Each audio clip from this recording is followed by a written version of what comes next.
ये अपना चौथा वीडियो है। 3 वीडियो इसके पहले अपलोड कर चुके हैं। उसमें हमने रेशियो का बेसिक जाना है और कोशिश कर रहा हूँ कि अभी कैमरा के सामने फर्स्ट टाइम जो पढ़ा रहा हूँ तो आपको समझा पाऊँ, लेकिन ऐसा लगता है कि पूरा फ्लो में आने में लगभग 10 से 12 क्लास लग जाएंगे। तो चिंता करने की कोई बात नहीं है। अगर अभी पूरी तरह से हम लोग चीज़ों को नहीं समझ पाते हैं तो फिर से कभी इसी चैप्टर को हम रिपीट करेंगे तो बातें क्लियर ज़्यादा हो पाएगी। चलिए, अभी तक हमने जो भी देखा उसके आधार पे अब आगे बढ़ते हैं और कुछ क्वेश्चन एग्जाम में पूछते हैं। जैसे हमने वर्ग अनुपात, वर्गमूल अनुपात, घनानुपात, घनमूल अनुपात, मिश्रित अनुपात, विलोमा अनुपात लिखा है। ये दिखने में नाम तो कुछ अजीब लग रहा है लेकिन काम ज़्यादा कुछ इसका नहीं है, लेकिन कभी कभी एग्जाम में आता है तो इसका जानना ज़रूरी है। जैसे विलोमा अनुपात के बारे में यूज होगा, जिसको इनवर्स रेशियो बोलेंगे। विलोमा अनुपात का मतलब विलोम अनुपात, विलोम मतलब उल्टा होता है, तो इसको ऐसा समझिए कि उल्टा करना है। तो बारी बारी से एक एक देखते हैं यहाँ पे और समझते चलेंगे आगे चीज़ों को। देखिए, वर्ग अनुपात का मतलब, इसको अगर ब्रेक कीजिएगा तो पता चलेगा कि वर्ग अनुपात पूछा है आपसे। इसको इंग्लिश में डुप्लीकेट रेशियो बोलेंगे। डुप्लीकेट का मतलब ऐसे समझिए कि 2 है, ऐसा दिया हुआ कि ए अनुपात बी, तो इसका डुप्लीकेट रेशियो क्या होगा। तो डुप्लीकेट का मतलब जो लिखा हुआ है उसको पहले लिख दीजिए ए बट्टे में बी और इसी का कॉपी कर दीजिए, यानी कि गुना कर देना है। तो ए बट्टे बी से ही गुना कर दीजिए तो आंसर आ जाएगा ए स्क्वायर बट्टे में बी स्क्वायर। तो ये आपका हो गया वर्ग अनुपात यानी डुप्लीकेट रेशियो। तो नाम से ही याद रखिएगा, वर्ग अनुपात का मतलब वर्ग कर देना है यानी स्क्वायर कर देना है, जो दिया हुआ वैल्यू रहेगा। वैल्यू में अगर दिया हुआ हो कि 2:3 का आप वर्गानुपात बताइए, तो 2:3 का मतलब पहले लिख लेना है 2/3 और इसी को 2/3 से फिर गुना कर दीजिए तो आंसर बन जाएगा 4/9। तो ये हुआ आपका वर्ग अनुपात के बारे में, यानी डुप्लीकेट कर देना है जो दिया हुआ रहेगा। फिर आता है सब डुप्लीकेट के बारे में। तो सब डुप्लीकेट का हिंदी होता है वर्गमूल अनुपात। ये था वर्ग अनुपात, अब है वर्गमूल अनुपात। तो इसी का उल्टा कर देना है। अगर क्वेश्चन दे दिया जाए कि 4:9 का वर्गमूल अनुपात क्या होगा, तो वर्गमूल अनुपात का मतलब इसको वर्गमूल निकालेंगे तो रूट अंडर में भेज दीजिए 4/9, यानी कि अलग अलग करेंगे अगर तो √4 ऊपर में और √9 नीचे कर दीजिए। तो √4 का निकलेगा बाहर में 2 और √9 का निकाल लेंगे 3। आपको मैथ का कैलकुलेशन थोड़ा अच्छा करने के लिए टेबल कम से कम 30 तक याद रहना चाहिए, और ये स्क्वायर और घन यानी कि घनमूल, ये चीज़ें आपको 30 तक, ये भी आप 30 तक कर लेंगे तो आसान हो जाएगा थोड़ा कैलकुलेशन करने में। अब देखते हैं घन अनुपात के बारे में। तो घन अनुपात भी कुछ नहीं है, ए अनुपात बी अगर दिया हुआ हो तो ऐसे आप पहले लिख दीजिए ए बट्टा में बी, और घन का मतलब क्यू होता है, तो इसको आप क्यू दोनों को कर दीजिए या फिर इसी को 2 बार और लिख दीजिए तो ए बट्टा बी, ए बट्टा में बी, तो आंसर आ जाएगा ए क्यू बट्टा में बी क्यू। यही आपका घन अनुपात आ गया, जिसको इंग्लिश में बोलेंगे ट्रिप्लिकेट रेशियो। तो कुछ नहीं है, जो रहेगा उसको क्यू कर देना है। इसी का अब उल्टा पूछ दिया जाए कि घनमूल अनुपात क्या होगा। घनमूल का मतलब इंग्लिश में यहाँ पे सब ट्रिप्लिकेट लिखा हुआ है। तो घनमूल निकालना हो तो इसी को आप क्यू रूट ऐसे चढ़ा दीजिएगा, तो क्यू रूट करने पर अंदर में जो क्यू वाले रहेगा वो ए निकल जाएगा और यहाँ से बी निकल जाएगा। अगर संख्या में आपको कुछ दे करके बताऊं तो 3/7, इसका अगर पूछ दे आपसे घन अनुपात यानी ट्रिप्लिकेट अगर पूछ दिया जाए तो घन अनुपात यानी कि घन करना है। घन का मतलब क्यू, क्यू का मतलब पावर में आपको 3 कर देना है जो दिया हुआ रहेगा। तो पावर 3 इसको भी कीजिए, पावर 3 इसको भी कीजिए, तो 3 का क्यू बन जाएगा 27 और 7 का क्यू 7 का क्यूब कितना होता है 343। ये आपका 21 नहीं सत्य हाँ ठीक है 343 आपका आ जाएगा। ये आ जाएगा क्या घन अनुपात। अब घनमूल अनुपात अगर पूछ दिया आपसे, जैसे अगर दिया हुआ हो 27/8 या यही रहता अगर, तो इसमें ही ऐसे चढ़ा दीजिए घनमूल का, तो निकल जाएगा कितना 3/7। या फिर मैं अगर दूं 27/8 और इसका घनमूल निकालने के लिए घनमूलानुपात अगर पूछूं, तो इसको भी क्यू रूट निकाल दीजिए और इसका भी क्यू रूट निकाल दीजिए। तो 27 का निकलेगा 3 और 8 का निकलेगा 2। ये आपका घनमूल अनुपात निकल गया। घनमूल अनुपात 3:2 हो गया। ठीक है।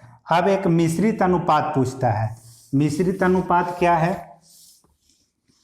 अगर दिया हुआ रहे अलग अलग करके रेशियो और उसका मिश्रित अनुपात पूछे तो उसे गुना कर देना। जैसे A अनुपात B दे दूं मैं 3:2 और इधर से ही और कुछ दे दूं मैं, कुछ भी C अनुपात D एक अलग दिया हुआ हो 4:5 और भी कुछ E अनुपात F, कुछ अलग अलग चीज़ों के बारे में बताया हुआ हो।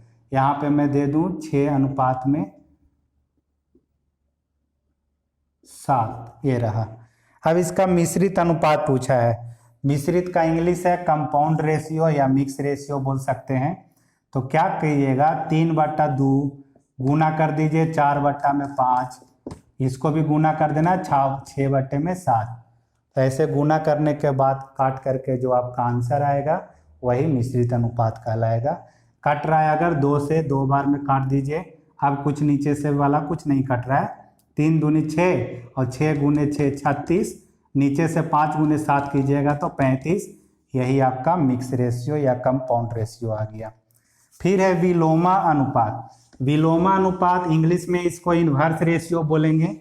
अगर A अनुपात B दिया हुआ है तो इसका इन्वर्स रेशियो 1/A और 1/B बन जाएगा। 3/4 का इन्वर्स रेशियो अगर पूछूं मैं तो 1/3 अनुपात 1/4 आपका आंसर बन जाएगा। ये रहा विलोमा अनुपात, जिसको उल्टा कर देने से मिल जाएगा, यानी इन्वर्स, इसको इन्वर्स रेशियो बोलते हैं।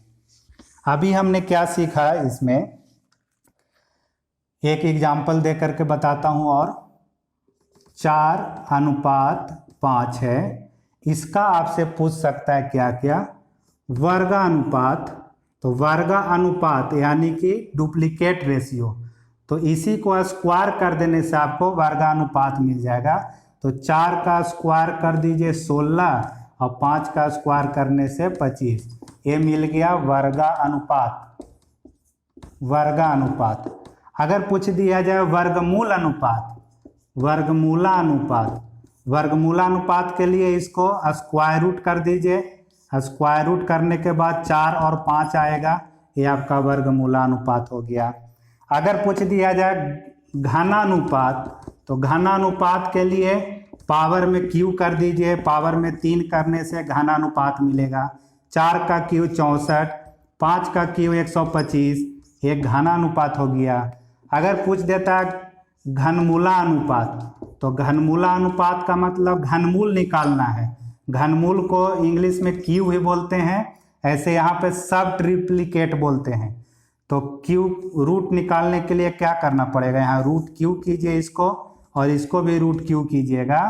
तो 64 का रूट क्यू 4 निकलेगा और 125 का रूट क्यू 5 निकलेगा। तो घनमूला अनुपात निकालना हो तो क्यू रूट कर दीजिए, घनानुपात निकालना हो तो क्यू कर दीजिए, वर्गमूला अनुपात करना हो तो वर्गमूल कर दीजिए, वर्गानुपात करना हो तो वर्ग कर दीजिए। Square square root, cube cube root, यही करना है आपको। मिक्स वाला में क्या बोला कि अगर अलग अलग रेशियो ऐसा कुछ दिया हुआ हो तो आपस में गुना कर देना है आपको। आपस मतलब पहला वाला को ऐसे 4/5, पहला ऊपर जाएगा 3/5, 4/7, ऐसा गुना करके जो आंसर आएगा वही मिश्रित अनुपात कहलाएगा। इन्वर्स के बारे में बोला कि उल्टा कर देना है। अगर दिया हुआ है 3:5:7, इसका इन्वर्स रेशियो बताइए। तो 1/3, 1/5, 1/7। अब ये बट्टा में नहीं रखा जाता है, तो बट्टा में नहीं रखेंगे तो क्या होगा, नीचे वाला का एलसीएम लेकर के बताया है कि ऊपर गुना कर देना है। तो 7 और 5 और 3 का एलसीएम 105 होगा। 105 आप ऊपर गुना कीजिए। 105 से गुना करने के बाद क्या होगा, 3 से कटेगा 35 बार में, 5 से कटेगा 21 बार में, काटिएगा तो कट जाएगा। 7 से इसको काटिएगा तो 7 से कट जाएगा 15 सते 105, 5 से 21, 3 से 35, तो 35, 21, 15। इसका इन्वर्स रेशियो 35, 21, 15 आपका आ गया। ये हमने जाना 5-6 चीज़ें, वर्गानुपात, वर्गमूलानुपात, घन अनुपात, घनमूला अनुपात, मिश्रित अनुपात और कंपाउंड यानी कि मिश्रित हुआ, और इन्वर्स आपका उल्टा वाला विलोमानुपात हो गया। अब समानुपात के बारे में जानते हैं। समानुपात क्या है, प्रोपोर्शन जिसको बोलते हैं। यहाँ से क्वेश्चन हमेशा आते रहता है और बहुत आसान है समझना। एक अगर लाइन में इसको लिख करके आपको समझाना चाहूँ तो ज़्यादा आसान बनेगा, और उसी को ध्यान में रखिए तो बार बार आपको देखने की भी ज़रूरत नहीं पड़ेगा। समानुपात का मतलब हो रहा है समान अनुपात होना।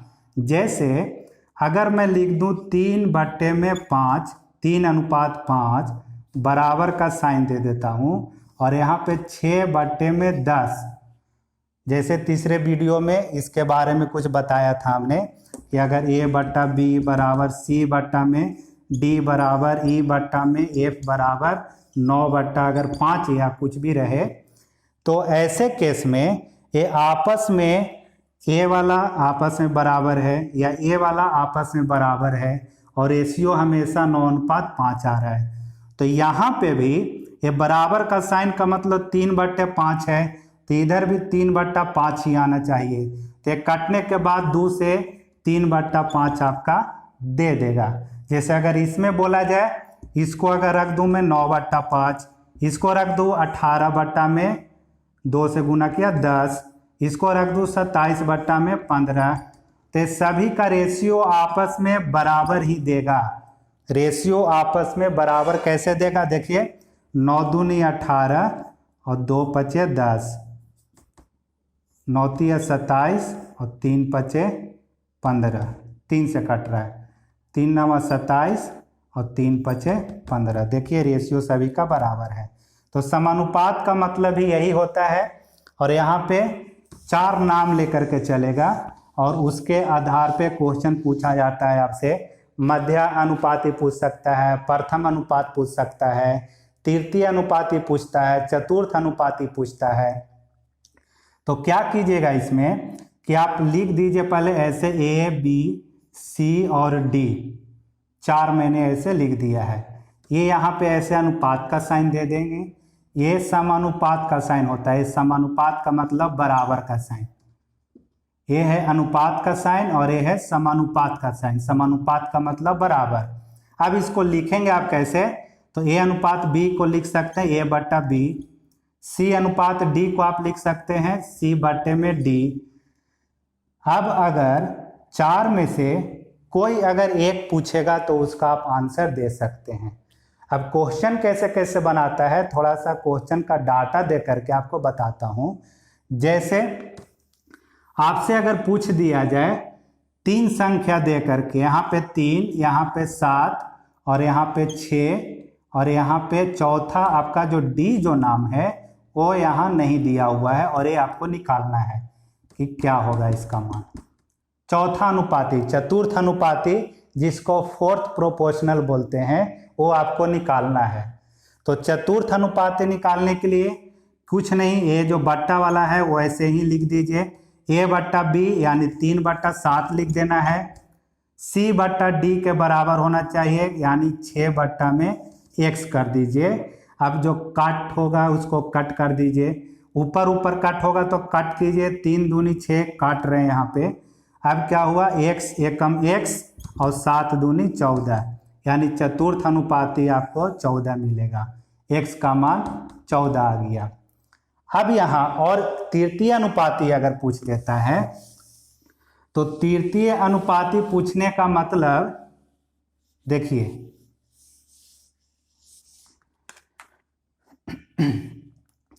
a और b दिया हुआ रहेगा और तीसरा आपको यहाँ पे अगर गायब है तो तीसरे को आप x मान लीजिए और इसको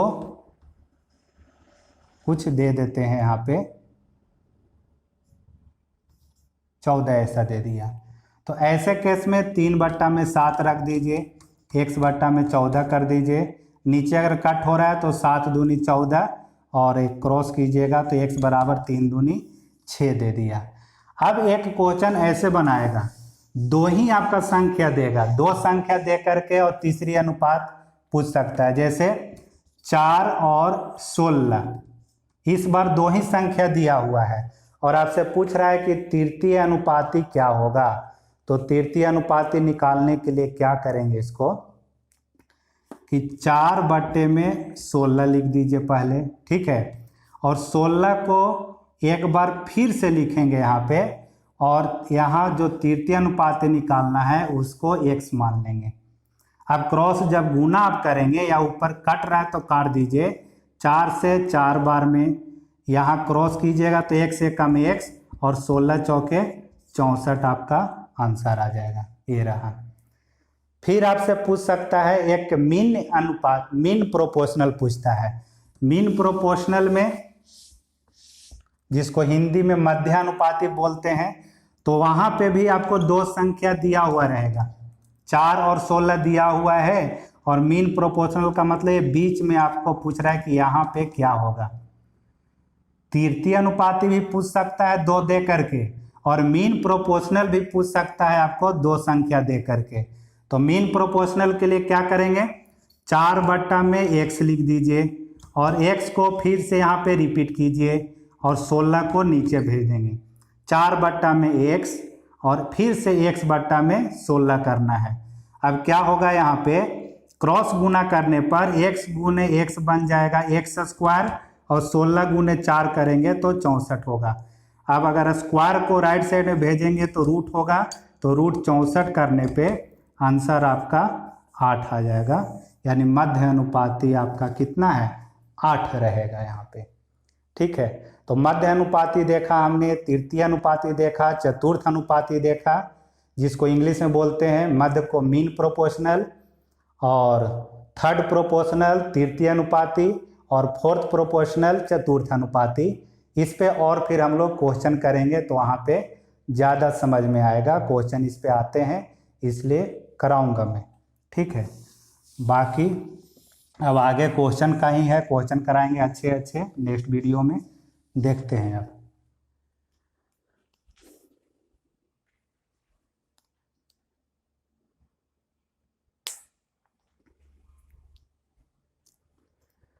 अभी तक हम लोग ने इनडायरेक्ट रेशियो को डायरेक्ट में बदलना सीख लिया है। अगर कोई सेम अलग अलग पार्ट में सेम नाम वाला, कॉमन नाम वाला अगर रहे और रेशियो दिया हुआ हो तो कंटिन्यू करने के लिए हमने सीखा। फिर हमने उसके बाद में वर्गानुपात, वर्गमूल अनुपात, ये सारी चीज़ें, मिश्रित अनुपात, इन्वर्स अनुपात, इन्वर्स रेशियो, और उसके बाद में हमने समानुपात के बारे में भी थोड़ा सा जाना। समानुपात में चतुर्थ अनुपाती पूछता है, तृतीय अनुपाती पूछता है, मीन यानी मध्य अनुपाती पूछता है, उस पर क्वेश्चन और कराना है हमें। तो ये लगभग छोटी छोटी चीज़ें थे, वो मैंने बताया है। बाकी अब क्वेश्चन जैसे करेंगे, ये तीनों चारों वीडियो आपको देखने के बाद में जब क्वेश्चन करेंगे आप तो ज़्यादा समझ में चीज़ें आएंगी। तो अब हम लोग क्वेश्चन आगे से नेक्स्ट वीडियो से करना शुरू करेंगे। तो आप अगर पढ़ना चाहते हैं तो बेसिक पहले अच्छा कीजिए रेशियो का, जितना टाइम लग जाए नोट्स बनाइए उसका, और नोट्स बनाते टाइम में जो मेन पॉइंट हो उसको स्टार लगा करके रखिए। और क्वेश्चन भी जब कराऊंगा तो उस टाइम में जो क्वेश्चन आपको टफ लगता हो तो उस क्वेश्चन को स्टार करके रखेंगे, ताकि रिवीजन करते टाइम में मैं उसी क्वेश्चन को देख पाऊँ और बाकी जो इजी क्वेश्चन रहते हैं उसको मैं छोड़ करके आगे बढ़ूँ तो कम टाइम में रिवीजन हो पाएगा। ठीक है।